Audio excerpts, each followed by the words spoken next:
What if everything you thought mattered doesn't, at least not in the way you think? Because 2,000 years ago, a man walked dusty roads and quietly turned the entire idea of success, power, and purpose upside down. His name was Jesus, and whether you see him as the Son of God, a prophet, or a revolutionary teacher, his words have outlived empires, reshaped civilizations, and still challenge people today in ways that are uncomfortable, unsettling, and deeply transformative. So, what exactly did he teach?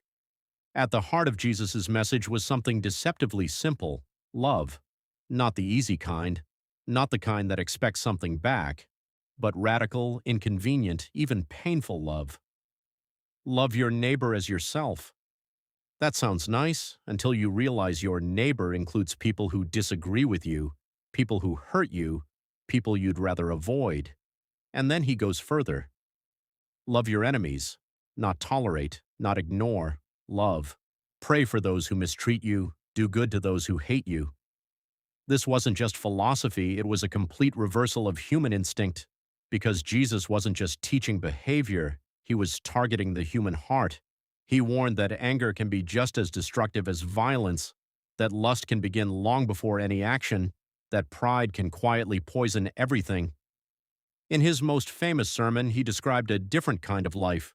Blessed are the poor in spirit, those who know they don't have it all together.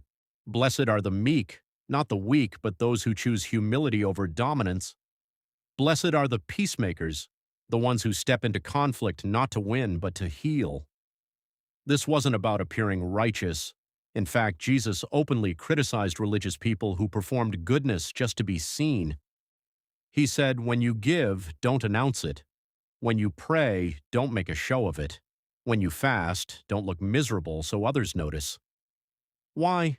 Because real transformation isn't about image, it's about authenticity.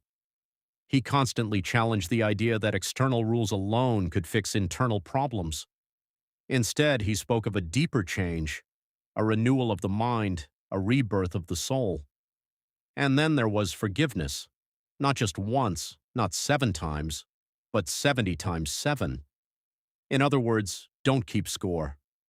Forgiveness, in his teaching, wasn't about excusing harm, it was about refusing to let bitterness define your life.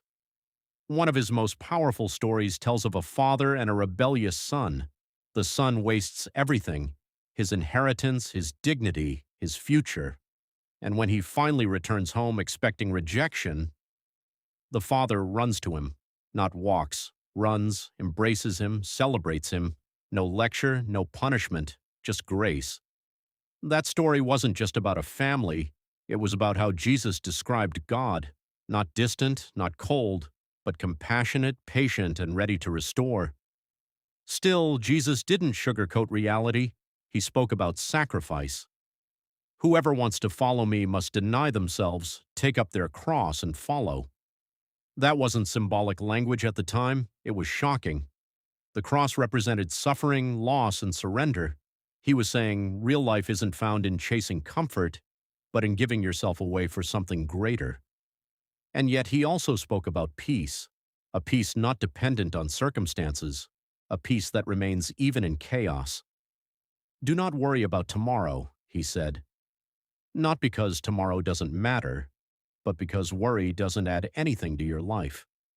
Instead, he invited people to trust, to focus on what truly matters, to seek something beyond material success. Where your treasure is, there your heart will be also. So if your life revolves around status, money, approval, that's where your heart will be trapped. But if you pursue truth, compassion, and purpose, your life begins to open in a completely different way. And maybe that's why his teachings still resonate. Because they cut through noise, they confront ego, they expose what we often try to hide, and at the same time, they offer hope. Not shallow positivity, but a deep grounded hope that change is possible, that no one is beyond redemption, that love, even when it's difficult, is still the most powerful force we have. So the question isn't just, what did Jesus teach? The real question is, what would happen if you actually lived it?